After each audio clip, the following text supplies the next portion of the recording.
Hi guys! So this is going to seem like a really simple tutorial for you, but it's really important, and I didn't realise the importance of this until I've started working closely with a UK-based tweezer company, and we've been looking at tweezers closely under the microscopes, and I've really started to learn how they work. Therefore, this is a really important tutorial, like I said. And although it's something that I teach my students how to do, is how to hold their tweezers correctly, I didn't realise how important it actually was until I now understand how these tweezers perform when we actually squeeze them. Now, I teach my students to hold my tweezers like so. So I get them to hold their tweezer like a dart and then engage their ring finger and tuck the pinky underneath. And it's actually the ring finger that squeezes onto the thumb. Now, there are several reasons why we do this, and I'll go on to this in a minute. But what I found a lot of my students doing was actually holding their tweezers like this. And the problem that you get with this, first of all, is that all of the tension or the squeezing is done through your thumb. So this is why a lot of therapists complain that they get a lot of pain through their hands. Whereas when you do it this way, you're squeezing between your ring finger and your thumb, so you're therefore engaging more tendons running through the back of your hand because of that, rather than doing that when you're only engaging your thumb.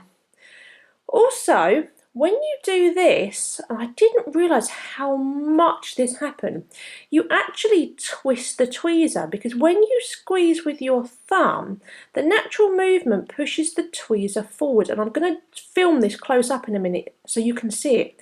Whereas when you engage your ring finger, you actually close the tweezers shut rather than twist them forward. And I'm now going to film close up so you can see exactly what I'm talking about. So here I am holding the tweezer incorrectly with just my thumb doing the work. And what happens when a student squeezes is they twist the tweezer. Can you see how the tweezer is twisting? I would almost say that this foot, and I'm going to come in and touch it, this foot here moves above the other one. You can see right at the end how they split. Whereas when you hold the tweezers correctly and push, they come together. They don't move.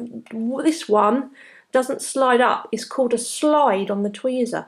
So if we go back and squeeze, we get a slide if we do it incorrectly. Whereas if we hold like this, we don't, we get a push. Because if I show you with my fingers, when you push with your thumb, the tweezer heads do this. When you push with your ring finger and your thumb, they squeeze like this. And this was something that I was working on yesterday under the microscopes and looking at how the tweezers perform. Now you're probably going to think, well, what's the point of this? Where does this really sort of come in with us? Okay, you can get away with this with classic lashing, but when it comes to volume, if you are pushing your tweezers and causing a slide, what will happen is the bases of your fans will twist. And I see this all the time with my volume students. They will pick up a fan, they will revert to holding their tweezers in the incorrect way, and when they've either dipped it in the glue or they're about to dip it in the glue, without noticing, they've changed the grip in their tweezers, done this, and the fan has fallen out or twisted. This is another reason why I really struggle to teach beginners to volume, because they do not have the tweezer skills that are needed. They do this and they don't have the ability to squeeze. So if you are newer to this industry, please start holding your tweezers correctly or work on squeezing, because I bet you're not realising that you're twisting.